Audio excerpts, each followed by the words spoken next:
Welcome to a super Saturday of horse racing here at Woodbine in Toronto. Elisa Blow alongside Jeff Bratt as we get set for the Canada Day Festival of Racing, including 5 major stakes events. And Jeff, last night, thunder, lightning, all sorts of a show last night, and it does affect our turf course today. Yeah, I think it's going to have a little bit of cut to it today for sure, especially the EP. That's going to be on the good side of things. The inner is a track that is not as old, has better drainage, so that's, I'm not too worried about that. I'm really not all that worried about the EP tailor either, because we really have beautiful drying conditions today, a nice breeze going on right now, and it's a bit of a warmer day. I couldn't believe how humid it was this morning. I was like, wow, it's, but that's supposed to actually blow out a little bit as well. But what I love about today's card is we're celebrating Canada Day, a little bit early, but we are celebrating that. And the fact that we have so many former Canadian champions racing on the program today. Yeah, that's what I was going to say. Canadian heroes on today's program. And we'll honor a Canadian hero as well, as we honor Paul Suter after race number 1 with the Avelino Gomez Award. Yeah, you and I know Paul. Very well. I go down to Fort Erie every once in a while, watch the race with Paul. One thing about Paul, he's got a lot of great stories. Oh, he will. That guy will have you in stitches. Good old Suitsy. So it'll be a lot of fun to have him and, of course, all his friends and a lot of former jockeys here today to celebrate him as well, including the Gomez family. I didn't realize how many races he won. Over 1,300 races. He won, where is it here? I read it earlier today. Yeah, I think it was over 1,300 races he won. His nickname when he raced was Rabbit, I believe, as well. Yes. Wasn't it? Was it Rabbit? No. It was something like it was an animal, wasn't it? Yeah, it was an animal. He was Squirrel. Squirrel, that's right. Because Jerry Levine's nickname was the Weasel. So he said that he was saying that the Weasel and the Squirrel, they won the plates. That's right. Yeah. I hear him thinking rabbit. We were talking about rabbit so much yesterday, and it's Squirrel. So there you go. Congratulations to our Squirrel. How does one get that nickname, I wonder? I don't know. I've had a lot of nicknames in my time, but Squirrel has never been one of them. Looking forward to a great program of racing today. All our turf will go, and it is listed as good. But you know what? With the sun and the wind, like you said, things could really dry out because the stakes don't really happen until later in the program today. Yesterday was an 8-race program for you, and we saw some smaller barns in the winner's circle yesterday. Gadalero winning the last race with Fenor. That was a good day for Fraser Agley. You know, upstairs on the 6th floor, there's a lot of experts, right? People who've been around, but they've been around for a long time. And when Fraser won with Legal Attack for Brad Dunslow in race number 5, a lot of chatter was going on about this young man and saying, you know, obviously he made the transition from a bug rider to a journeyman quite seamlessly.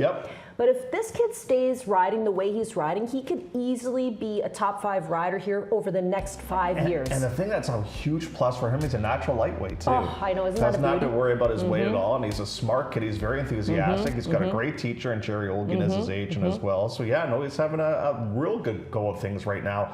He obviously has got a live plate horse right now, Notorious Gangster. He might have picked up an Oaks horse with that Catherine Bay Phillips man the other day as well. So, you know, things are kind of lined up really nicely for him. I like his attitude. You know, if we don't pick him and he wins, he gives us a hard time about it. I love it. Yeah, you especially. Exactly. Okay, what happened this morning? Well, you know, it was actually kind of muggy this morning to start the day off after the rain that we had and the thunder and lightning show last night as well. But our clocker, Ernie Perry, was busy. He rates today's track as a 4, which is good because the last few weekend cards, at least, he's been rating it at least a 3 or a 3.5. So it's a 4 now, favoring the inside. But Jeff, that's kind of been the way things have been going all year. I would say like 90% of the meet the rail's been good.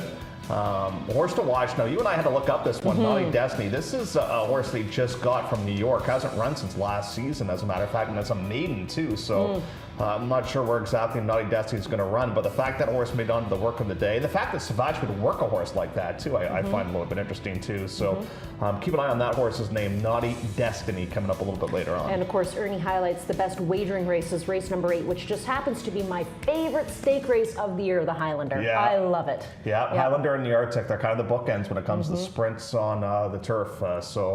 you know, you got that, you've got the Nassau, you've got stepping stones for the Canadian breds when it comes to plates and the Oaks too. So get tied on. We should have some good pools coming up. It's going to be a great day of racing. We're going to pass along as much information as possible to help you out with your handicapping skills, starting with our 7 topics. So here we go, because we have a lot to talk about with the 5 stake races today. We're going to kick things off, though, in race number 2. So we'll skip the first dash. Second race is an optional 40 going 3/4 of a mile. Now, this is where we kick off the $100,000 guaranteed pick 5. We'll scratch the one, you be the judge. You'll see that horse on the program tomorrow. Gets you down to a field of 10. Catch the drift for Cassie, of course, on the drop. We'll take some support in here, because if you were with us last Sunday, you know that Cassie had a very, very live day. Not too often you get morning line favorites that lost by 17 lengths in their most recent races, kidding. but that's the case with Catch the Drift. So the one thing that Lisa and I love to do is we love to look up pedigrees, and we love to see the horses when they come over. Absolutely. We go out, we watch them come over, and we saw a rather vocal group back when Wozniacki last ran back on June the 7th. And Wozniacki wasn't being bad, was just being kind of silly. Yeah, Little I would vocal. say, you know, one of my favorite terms, being a bit of a ding dong. Yeah, but like nothing, but like it wasn't mean or anything, but just playful. Just wanted to make his presence known, right? Or her presence known. And she ran great on that day too. Yeah. She won big. She won by 3 lengths on that day. She only got a 61 buyer. I'm not too worried about that. And I think she could come right back and win yet again in here. I'm going to put that one on top. Now, Miramichi is the one that you're going towards. She works pretty much as you and I do. I know, she's a busy girl. This is going to be her 5th start of the campaign, and she is an ATM machine, this horse. See, here's the thing, like I'm looking at Wozniacki because I like the horse first start out, and I thought, okay, can she come right back and go against winners, or do we go with a really experienced horse like Miramichi? And I get that Miramichi's been hanging around a nominers of 2 for a long time, but there's experience on her side, so I thought I'd take a flyer with her. You know who else we saw in the paddock schooling that's in this race, and that's the 6th episode, the Lisa McCallum Smith horse. Now this is interesting too, because this is a really big filly. When you see her, she has a real presence about her, like she's got a beautiful body to her, and she's a horse that was claimed at Gulfstream for different connections, and has since transferred into the Dave Borsky. And then you have Whiskey and Ice, who goes off the claim for Mark Cassie. Very interesting. He maybe claims 3 or 4 horses a year, I would say here. And we looked up the pedigree. She does have a little pedigree on the dam side, so maybe down the line she might make it as a bit of a broodmare. But she didn't show that traditional speed last time out, but she was able to overcome that to run quite well. I said the same thing, because the mare's produced 13 babies, so you got to figure she's retired, if not close to retiring, so this one might take her place. That's race number 2. Let's go to our next topic, which comes up for you in the 3rd race on the program. 3rd race is a maiden optional 40, but we have the 2-year-olds to compete, which is always a lot of fun, watching the babies go. We've got a field of 7 in here, a few first-time starters and some horses who have experience under their belt. Are you... Can your palate handle spices? Of course, now especially. Okay, so the 6 is out of a mare named Hot Cross Buns, and she's produced Chipotle Pepper, and now you have Cayenne Kiss. I'm going to take a shot with this one. The mare was actually very, very nice. She was second to Passing Moot Stakes. She was a 5-time winner. The barn can have a first-timer ready to go in here. In fact, they got 2 first-time starters in the spots, the 2 being the other one. Now, if you're looking for one with racing experience, maybe it's Perfect Sparkle, last ran against the boys. And this is a drop down in class for this horse here today as well. So I'm curious to see where you landed here in race number 3. I went to Cayenne Kiss because of the family on that one, and I don't really see this being a very strong maiden 40. I'm with you. Right? So I was thinking, we'll take a flyer on the first time starter. Look at this. All of us going with the 6 horse here. Naked in the Forest, great name. This horse obviously, is a first time starter, a 3rd foal for this mare, and the mare produced another horse by the name of Raging Bear. A foal. Who's a 3-time winner, so that's good news. And here's the other thing. Guess who went over to visit Naked in the Forest?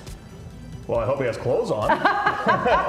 Yeah, exactly. Maybe he's got his fancy sweater on, and that's Robert. I thought we had a picture of him hanging out with the 2. Do we not? That's coming up. That's coming up. It's just being developed. Yeah, so Robert has his clothes on, but Naked in the Forest is only wearing her halter. Would you be able to go on that show naked and afraid? Are you kidding me? Oh, he's got his sweater on, Jeff. That's how excited he is. I actually kind of like that show. I don't mind the one, what's the other one called, like Alive, or when they drop you off in the middle of I nowhere? thought that was Naked and Afraid. No. Well, you have clothes on for this one. Oh. And they drop you off in the middle of nowhere. Yeah. And you have to try. Well, you have to try to survive. It's not Survivor. Like Survivor's changed. Yeah, I know. Survivor was good. It's more when they pair up with people, right? No, they just put you out there all by yourself. Yeah, I couldn't do that. Yeah, it's a crazy show. No, you could not do that. No shot. No shot. And there's no horse racing for you to watch either. Yeah, what would you do? What would you do with yourself? I would have to bet on like the cheetahs running around or something like that. Exactly. Which one's going to eat them first? Yeah. Race number 5 is where we kick off our stakes events for you this afternoon with the Grade 3 Marine. Okay, here is an interesting race because we have plate prospects competing in here, including Scorching, who we haven't seen in a long time. And there is a storyline behind Scorching. I'm hoping to catch up with John Charlamas in the paddock, if he'd like to talk at least before the race, to let us know what he thinks. I mean, we are a step behind some of the other horses, but he's had a lot of issues. And they're really just like temperature issues, bad luck issues, but we're starting just a step later than others. Yeah, so is he fully cranked? And remember, this isn't the goal. The goal's coming up later on this season, that coming up in the plates. And a new rider here today is Dylan Davis will take over. Husbands is not going to ride the horse here today, so that's kind of a little bit interesting too. Now, I don't know, Dylan might have been the guy that was going to ride the horse in the Gotham. I can't remember who was going to ride on that day, so we'll have to catch up with John and find that out too. Now, if Scorching's ready, obviously the horse is going to be one to reckon with in this spot. Mancetti, I felt so bad for the connections. You wait all that time and you lose an iron coming out of the gates. I know, bobbled. I knew right away because I was watching outside. Something is not right. And then when you watch the replay up close, we've actually had a lot of riders lose irons coming out of the gates this year. It's been a little bit unfortunate, a little bit of bad news. You've got Church and State, who's got a different rider here today. You've got Watsonville Red, who just grabbed victory from the jaws of defeat last time out. And then you got the Josie Carroll horse. This is American bred, so you don't have to worry about this when it comes to the plate. Megalodon, I can never say the horse's name properly. Megalodon. Yeah, there you go. You say it better than I do. I actually looked it up. It's named after something, too. Thanks, Jeff. I looked it up. It's named after something. I think it's a dragon, actually. Is it a dragon or a velociraptor? I think it is a dragon. I gotta look that up. I should now I'm good. Yeah, well, you do this and I'll do that. Replay, Okay. So, it's a shark. That's it. Mike, really? Mike, yeah, it's a shark. Like a type? Yeah, it's a shark. Mike's right. It's a I'm shark. Googling that again so I can find Thanks, out. Mike. You got my back. So here the horse was kind of covered up a little bit and had a big field in this day. I always like when closers, especially younger horses, can overcome big fields to win. And now we're starting to kick on nicely in this spot and able to pull off the win. Faber finishes a very good second on this day, and Tour of the City finishes in third. Can run all day long, I think, with this pedigree too. Just a beautifully bred horse in here. And you got to take advantage. It's an American bred. You got to take advantage of these early season opportunities, and it's a consensus play. Can I tell you what a megalodon is? Is it not a shark? No, it is a shark. Yeah. It's a dinosaur shark. Oh, can you believe that? Did I say dinosaur? No, but you know, Chris Platts, he's all about the dinosaurs. Yeah, our buddy he's Chris, on it right away. And if you actually look this up, these sharks were living approximately, okay, are you getting this? 3.6 million years ago? Is that even possible? Oh, wow. Isn't that like light years? I don't know, but it is a dinosaur shark. Yes. So we'll see how that one does in race number 5 on the card. I did go to Megalodon as well. You know, it feels like today's the day for that one. So give me the pronunciation one more time so I can get this right. Megalodon? Megalodon. Just break it down. That's kind of how I do it. Yeah. Listen, we'll call him a winner, maybe, if the horse happens to get into the winner's circle here this afternoon. So race number 5, where we kick off the stakes events for you on the Super Saturday. You know the horse is going to win, so I can split the name. Little Teddy? Oh, Giant Teddy. Yeah, Jeff's curse is that one. All right, let's go to our next topic for the day, which comes up in race number 7, the Celine. All right, so the Celine is a grade 3, a mile and a 16th the distance, and the race for straight 3-year-old fillies. Okay, you know, I looked at this one because a piece of me really wants to go to Not a Trouble, like a piece of me, right? Certainly so. The horse tries all the time. But then, you know, I thought, can I beat No Time? I mean, No Time is very interesting in Off of the Win. And then you go to Josie and Serendipity, who's coming in from the States. Like, there are so many. You got Brandon Walsh horse in this race, too. Like, there's some tough cookies in here. Yeah, cool field. It's a real kind of coming together with a bunch of different angles in here as well, and some of these horses we might see coming up in the Oaks. So fingers crossed, a horse like a No Time runs very, very well. And I found it interesting too, like no Winterberry, no Shifty as well. You know, he thought maybe they would go in this race, but it doesn't sound like they're going to in here. Now, something about her, I thought Pietro gave this horse a really good ride last time out because I thought it was a bit of a speed inside bias track on this day. And look where he is right now. Now, this is a route horse going 7-8 to a mile, and look where we are right now. Like, I picked the horse on this day and I was really happy. I'm like, okay, we're in a great spot. And who wins this race? That gutsy Kelsey Dano horse. Brindy. Yeah. And Brindy's a 2-time stakes winner, so that's no slouch. We couldn't get by, and right now he's going to get off the rail here with something about her.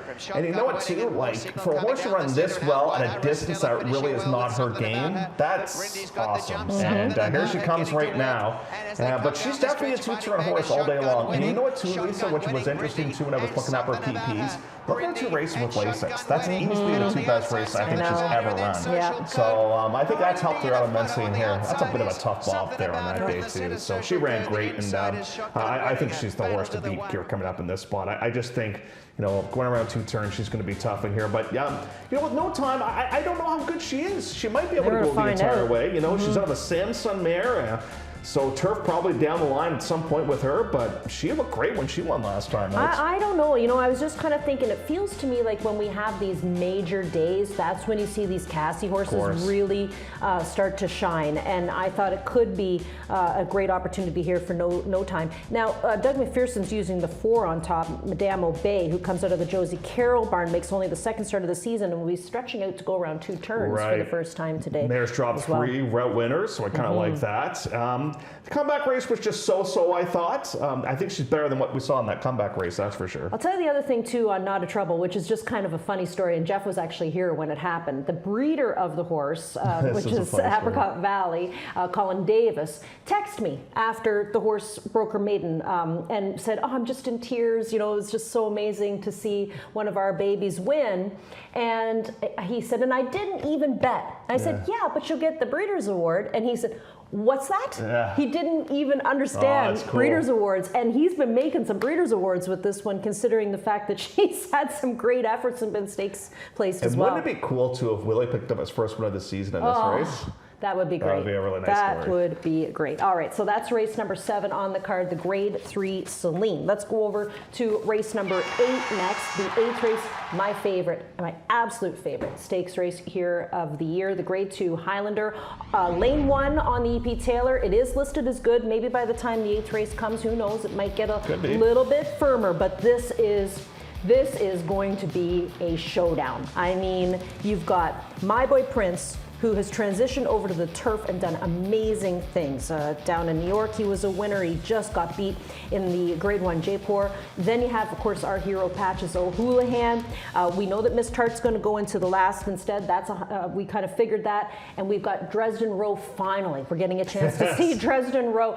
And, you know, the reason we say that is he was entered to compete last Saturday, going 2 turns, and they scratched out of there to go into a sprint on Sunday, and then the heat came, so they scratched out of that because it was optional for any trainer who wanted to come out without any kind of penalty. Right, exactly. Thank you, buddy. And then now we find Dresden Row here on the grass, which is interesting too because he's only tried the grass a couple of times in his career. Right, and we're going to catch up with Warren Richards. We actually taped an interview with him. We're going to air it a little bit later on, but there is a plan as to why the horse is in this specific race right here. But the big thing, more than anything, that I found intriguing from this interview, and I don't want to ruin the whole interview, is he just said this horse is better than last year. Isn't that neat? Which is fantastic to see. And that is very unlorn-like to say. Can you tell people again one more time? I believe I was working at Mohawk the day this happened. But is this not the horse that got loose? No, he didn't get loose. They couldn't. The bridle came off. Yeah, and nobody could get it on because he's so tall. And and he was just a mess that day. Like, it was very unlike him. Yeah. And I was all worried, like, he's not going to run well. He won that day. Yeah. But ever since then, he's been perfect. But after that, didn't they start saddling him outside? No, I think they still brought him here. Yeah, I still think they brought him here. He is a big, good-looking horse. Yeah, because Lauren cracked a joke that all these 5-foot people were trying to put a bridle on a horse that's 10 feet tall. But My Boy Prince, you know, they made, I don't know if it was a tough call or not, but they gelded him over the winter time, and he's come back great, you know, and you look back at what he did last season, and I think it's a real tip on the cap to Mark Cassidy. No, he's probably a sprinter. Probably his best test is maybe up to a mile. This guy almost won the plate last year, you know, at a mile and a quarter. And here he is right now on the inside, and he's making this move in here, and it looks like he's going to be like a real serious threat, but he just can't quite get there. He loses to A.G. Bullocks, who's at 5-2. But what I love is we do hold on to finish in the second place position. Back-to-back 95 buyers, and that's going to be good enough to make the horse very competitive against these, and it could be a nice little rivalry developing between this horse and say like a Patches or Houlihan. Now Patches is going to have to deal with a turf course. It's going to have a little bit of give to it here today, but that was the same scenario in the Arctic. Ran on a day where the course had some cut to it. But remember, he got all the way up to the 10 path on that day. He sure did. Like he was going out to grab a beer before he crossed the finish line. And I also remember, because I went across the track for that, and I think Frank DiGiulio was absolutely in stitches, like laughing basically at what happened, that he was able to overcome it and still get the win. And I guess you could argue maybe this isn't this horse's best surface, but he certainly is a monster. Yeah, he's got pump. Right. But everybody in this race has that heart. No, I'm interested in it. Me too. I want to see how good he is. His only other attempt on grass came in the Woodbine Mile, obviously a very difficult race, and I was going to cut back in here. So cool race. You got like 3 or 4 really big guns in that race. Yeah, really great race. We still have a few more stakes to talk about on the afternoon's program, but first we'll take a little break. Jeff and I can catch our breath. We'll come back. We'll talk about more stakes events in a little bit. Love horse racing? HPIBet.com is Canada's leader in online horse betting. Access thousands of live races from hundreds of tracks worldwide instantly. Enjoy the most advanced betting tools like AI Smart Picks and exclusive cashback rewards you won't get anywhere else. Join today and get up to $100 in free bets. Get the ultimate horse betting experience with HPIBet.com.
And turning into the stretch, Glorious Song shows the way by 4 lengths, is driving home, makes a strong bid on the outside.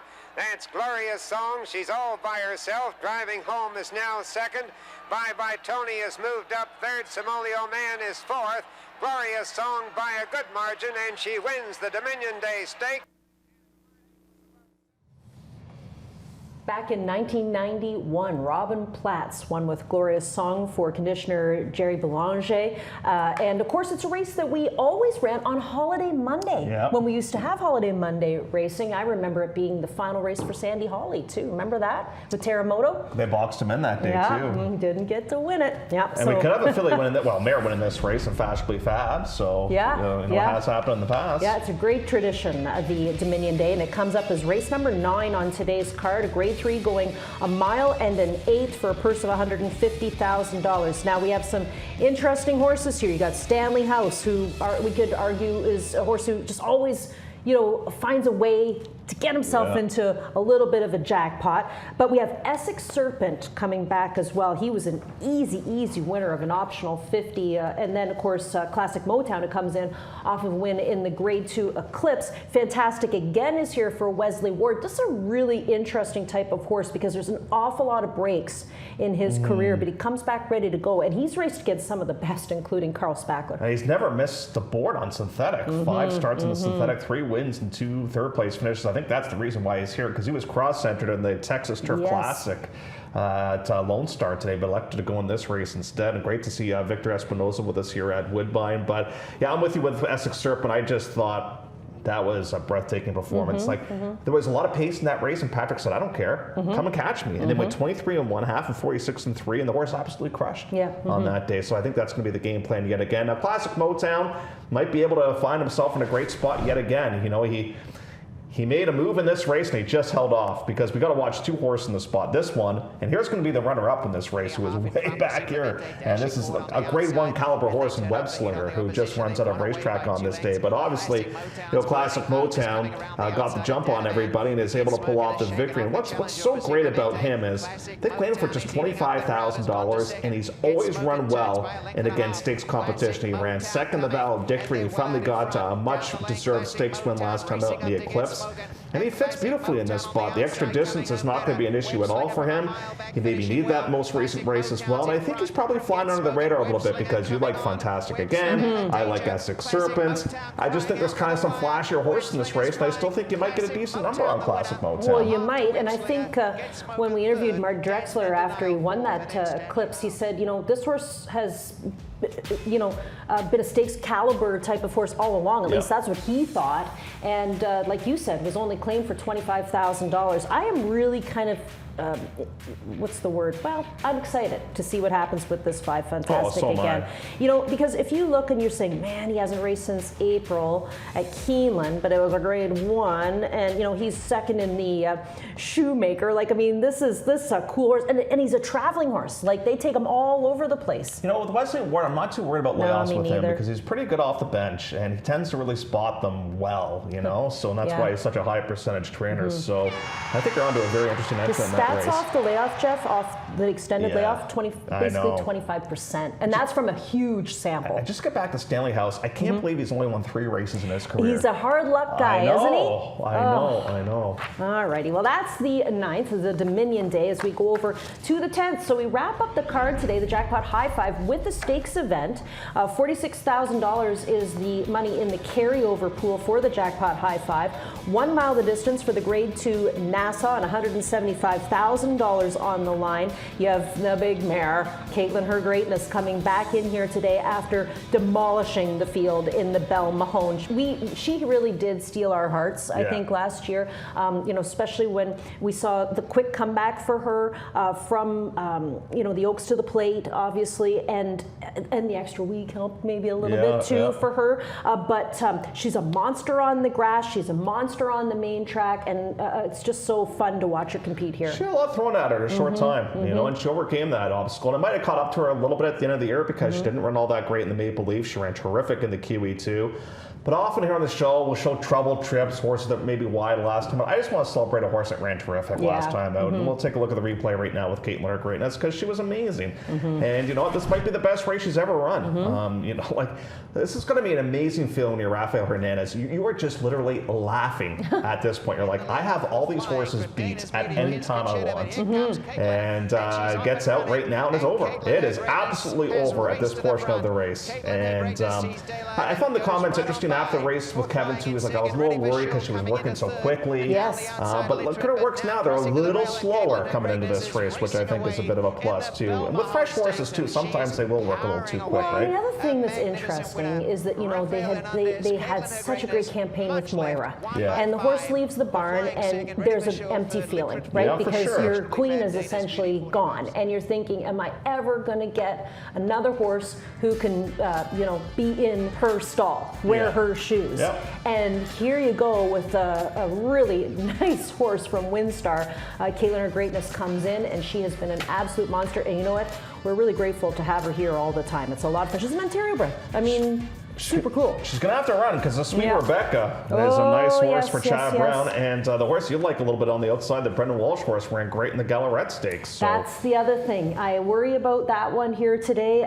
The other horse that I included is Ready for Sherrill, Roger Atfield. I don't think we can knock that horse out of the top 4 either. Definitely a really fun way to play the Jackpot High Five. Yeah, it is. And Ready to Jam lost a bit of a heartbreaker last time. And how about Miss Tart too? Pulled up that big upset last time. You know what's really cool about her is the fact that the trainer does everything. Yep. Shoes or trains or gallops or ships or everything. Like, Yeah. it's a great story for a small outfit.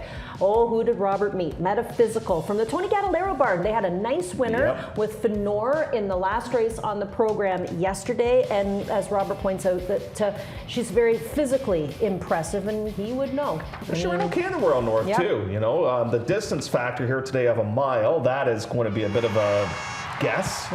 She ran well in the Pen Oaks back in 2023, but this is traditionally a little bit longer than what she usually does, but I think she'll be fine. All right, so I got to get my papers back in order. This is going to be a little bit of a mess. But we have some picks to pass along your way as well. So what have you got for the day? So my repeat thread is going to be Wozniacki coming up in race number 2. I think, you know, for pick 4s or pick 6s and stuff like that, I think something about her is a nice little potential single. I like Essex Serpent. I've been a fan of that one all along. And in terms of vertical wagers when it comes to Jackpot High Five, I'll just put Caitlin right on top of my tickets and try to find some prices and below. All right, let's see what I got. I think I might be similar on one, yes, with Caitlin. But Tequila Supernova, kind of interesting in race number 4. I'm thinking that this could be a first out winner on the program. Miss Vivian taking that really interesting drop here today off of a win. If she happens to get claimed here today, it's nothing but gravy for those connections. Fantastic again, ready off the rest. We talked about that Wesley Ward trainee. And then I'm going to play that one in a late double with Caitlin and her greatness in race number 10. So yeah, that should be it. The other thing too, as we Naked in the Forest, eh?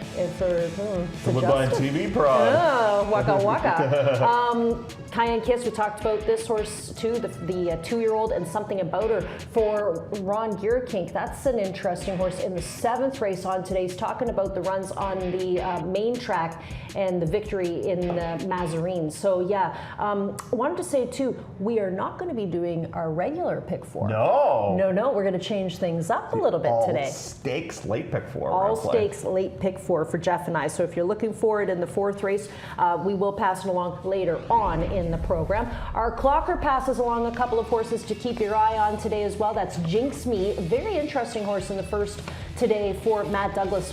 4-1, but is right now what price, Jeff? 9-2 right now. 9-2. Both you and I like that horse too. Yeah, we do. Well, we like the barn as well. That does a great job. Yep. And then Sudbury's Ghost for Barb Mitchell, who's had a fantastic season. Talk about, look at that, the gallop out in 1:10 and 4. Big step in class, yes. But you know what? This barn has been doing some pretty amazing things this season, so we'll keep our eye on those 2 clocker horses for you as well. It's a Super Saturday here, Jeff. Going to be a great day. I love these big days. It's a little overcast right now, which will help keep the temperature down. That's fine. You know, we have perfect temperature for racing, good surface to compete on our grass races for the day today, at 5 stakes events coming your way. Just 19 minutes on the clock before race number 1. Good luck.